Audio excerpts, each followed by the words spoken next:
شروع اللہ کا نام لے کر جو بڑا مہربان نہایت رحم والا ہے۔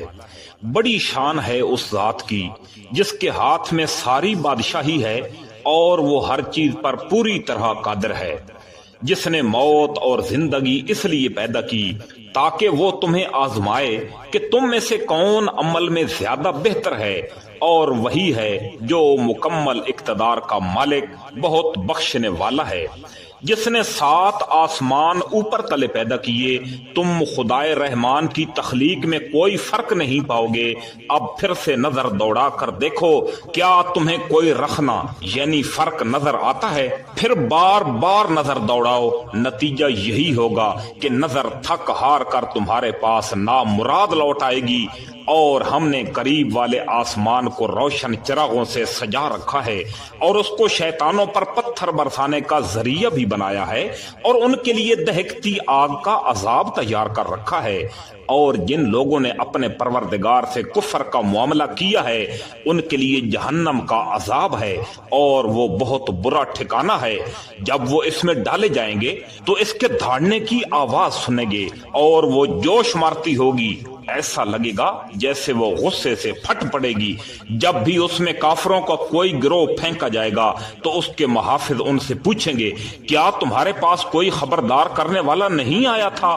وہ کہیں گے، ہاں بے شک ہمارے پاس خبردار کرنے والا آیا تھا، مگر ہم نے اسے جھٹلا دیا اور کہا کہ اللہ نے کچھ نازل نہیں کیا۔ تمہاری حقیقت اس کے سوا کچھ نہیں کہ تم بڑی بھاری گمراہی میں پڑے ہوئے ہو۔ اور وہ کہیں گے کہ اگر ہم سن لیا کرتے اور سمجھ سے کام لیا کرتے تو آج دوزخ والوں میں شامل نہ ہوتے۔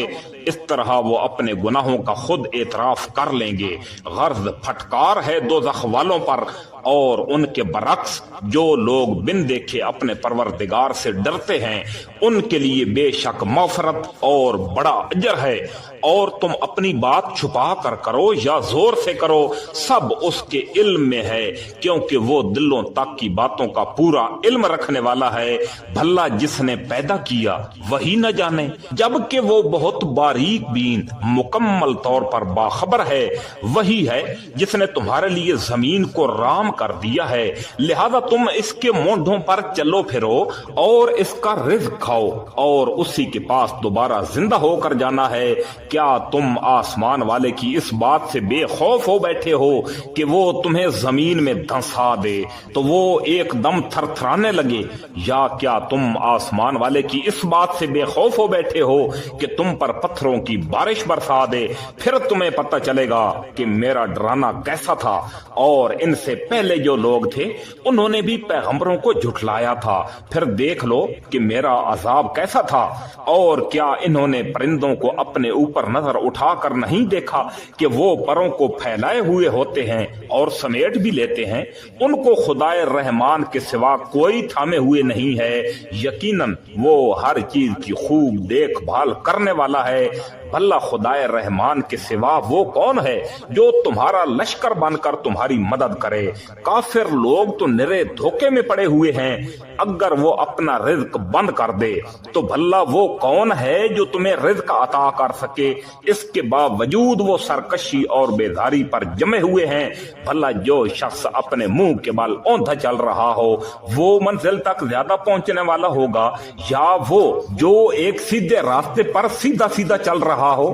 کہہ دو کہ وہی ہے جس نے تمہیں پیدا کیا اور تمہارے لیے کان اور آنکھیں اور دل بنائے، مگر تم لوگ شکر بہت کم ادا کرتے ہو۔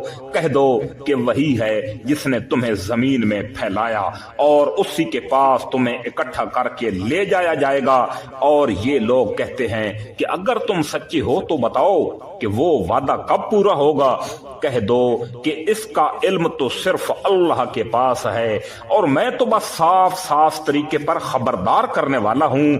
پھر جب وہ اس قیامت کے عذاب کو پاس آتا دیکھ لیں گے تو کافروں کے چہرے بگڑ جائیں گے اور کہا جائے گا کہ یہ ہے وہ چیز جو تم مانگا کرتے تھے۔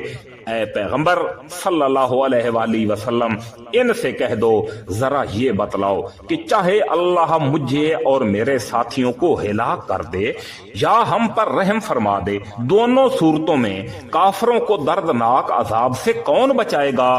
کہہ دو کہ وہ رحمان ہے، ہم اس پر ایمان لائے ہیں اور اسی پر ہم نے بھروسہ کیا ہے، چنانچہ ان قریب تمہیں پتہ چل جائے گا کہ کون ہے جو کھلی گمراہی میں مبتلا ہے۔ کہہ دو کہ ذرا یہ بتلاؤ اگر کسی صبح تمہارا پانی نیچے کو اتر کر غائب ہو جائے تو کون ہے جو تمہیں چشمے سے ابلتا ہوا پانی لا کر دے گا؟